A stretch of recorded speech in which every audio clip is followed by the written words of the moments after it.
This video is sponsored by Moat. Vijay April 1, 1984 அன்று தமிழ்நாட்டின் மெட்ராஸில் முரளி மற்றும் லட்சுமிக்கு மகனாகப் பிறந்தார்.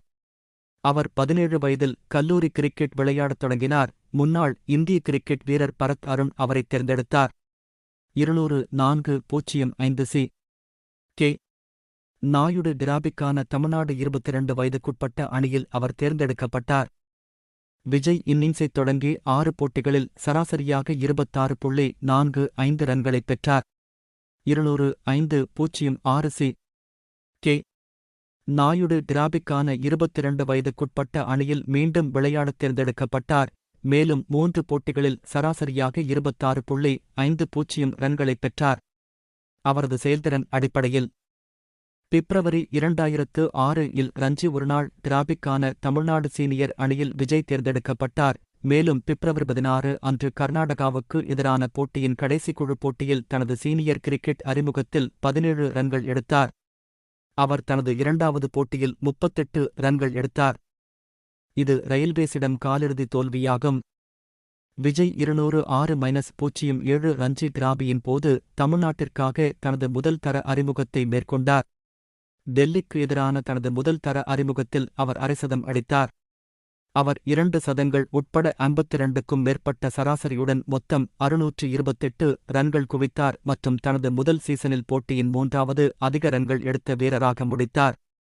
206-07 ரஞ்சி ஒருநாள் டிராபியில் அவர் தனது நல்ல பார்மை தொடர்ந்தார் மற்றும் 7 போட்டிகளில் 39.57 சராசரியுடன் 277 ரன்கள் எடுத்தார். அதிகபட்சமாக 112 ரன்கள் எடுத்தார். 207-08 ரஞ்சி டிராபியில் தமிழ்நாட்டின் 7 போட்டிகளிலும் விஜய் விளையாடினார் மற்றும் 58க்கும் மேற்பட்ட சராசரியுடன் 582 ரன்கள் எடுத்தார். அவரது சீசனில் சவுராஷ்டிராவுக்கு எதிரான அவரது அதிகபட்ச ஸ்கோர் உட்பட 2 சதங்கள் அடங்கும். அந்த சீசனில் அபினவ் முகுந்துடன் முதல் விக்கெட்டுக்கு 462 ரன்கள் கூட்டணி அமைத்தார். இது இந்திய முதல் தர சாதனையான 464 ரன்களை விட 2 ரன்கள் குறைவாக இருந்தது. ரஞ்சி டிராபியில் அவரது சிறந்த ஆட்டத்தின் காரணமாக துலீப் டிராபிக்காக போட்டியிட்ட தென் மண்டல அணியில் அவர் இடம்பெற்றார். வடக்கு மண்டலத்திற்கு எதிரான அணிக்கான அறிமுகப் போட்டியில் அவர் முதல் இன்னிங்ஸில் டகவுட்டாகவும் இரண்டாவது இன்னிங்ஸில் 39 ரன்களிலும் ஆட்டமிழந்தார். கிழக்கு மண்டலத்திற்கு எதிரான தொடரின் இரண்டாவது ஆட்டத்தில் அவர் இதேபோன்ற ஆட்டத்தை வெளிப்படுத்தினார். அதில் அவர் முதல் இன்னிங்ஸில் 46 ரன்கள் எடுத்தார். இரண்டாவது பேட்டிங்கை தொடங்கும்போது டக்கவுட்டாகவும் இருந்தார். அதைத் தொடர்ந்து வந்த 207-08 விஜய் சாரே டிராபியில் விஜய் 7 போட்டிகளில் விளையாடினார். அதில் அவர் ஐதராபாத் மற்றும் ஆந்திராவுக்கு எதிராக தொடர்ச்சியாக சதங்களுடன் 300 ரன்களுக்கு மேல் அடித்தார். நவம்பர் 2008 இல் ஆஸ்திரேலியா இந்தியாவிற்கு சுற்றுப்பயணம் செய்தபோது பார்டர்கவாஸ்கர் டிராபியின் 4வது டெஸ்டுக்காக விஜய் இந்திய அணியில் தனது முதல் அழைப்பைப் பெற்றார். 25 தொடரின் முந்தைய போட்டியில் ஷேன் வாட்சனை முழங்கையால் அடித்ததற்காக சர்வதேச கிரிக்கெட் கவுன்சிலால் ICC ஒரு போட்டித் தடையைப் பெற்ற வழக்கமான தொடக்க ஆட்டக்காரர் கவுதம் கம்பீருக்குப் பதிலாக அவர் நாக்பூரில் தேர்வு செய்யப்பட்ட பிறகு அவர் தனது டெஸ்ட் கிரிக்கெட் அறிமுகத்தை மேற்கொண்டார். அந்த நேரத்தில் அவர் ரஞ்சி கோப்பை போட்டியில் விளையாடிக் கொண்டிருந்தார். மேலும் டெஸ்ட் அறிமுகத்திற்கு நடுவில் அழைக்கப்பட்டார்.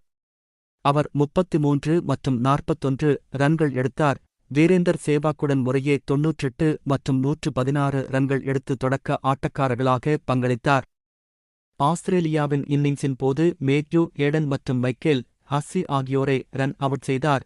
மேலும் ஹர்பஜன் சிங்கின் பந்துவீச்சில் பிரெட்லியை கேட்ச் செய்து டெஸ்ட் கிரிக்கெட்டில் தனது முதல் கேட்சை எடுத்தார். பிப்ரவரி 27, 2010 அன்று அகமதாபாத்தில் தென்னாப்பிரிக்காவிற்கு எதிரான 3வது மற்றும் இறுதிப் போட்டியில் விஜய் தனது ஒருநாள் போட்டியில் அறிமுகமானார். 16 பந்துகளில் மிதமான 25 ரன்கள் எடுத்தார். ஜிம்பாப்வேயில் நடந்த முத்தரப்பு போட்டியின் மூலம் அவர் தனது முழுத்தொடரிலும் அறிமுகமானார். ஆனால் 3 போட்டிகளில் 46 ரன்கள் மட்டுமே எடுத்தார். ஜிம்பாப்வேயில் மோசமான தொடர் இருந்தபோதிலும் அவரது முந்தைய ஆட்டங்கள் 2010 ICC உலக 2020 போட்டிக்கான இந்திய அணியில் இடம்பெற போதுமானதாக இருந்தன. விஜய் 4 போட்டிகளில் 57 ரன்கள் மட்டுமே எடுத்து 15க்கும் குறைவான சராசரியுடன் மோசமான ஆட்டத்தை வெளிப்படுத்தினார். விஜய் ஆகஸ்ட் 2010 இலங்கைக்கு எதிரான வெளிநாட்டுத் தொடரில் ரிசர்வ் தொடக்க வீரராக தேர்ந்தெடுக்கப்பட்டார் மற்றும் 99 ரன்கள் எடுத்தார். விஜய் நிகிதா வஞ்சாராவை மணந்தார். அவர் முன்பு தனது தமிழ்நாடு அணியின் வீரர் தினேஷ் கார்த்திக்கை மணந்தார். இந்த தம்பதியருக்கு 2 மகன்கள் மற்றும் ஒரு மகள் உள்ளனர்.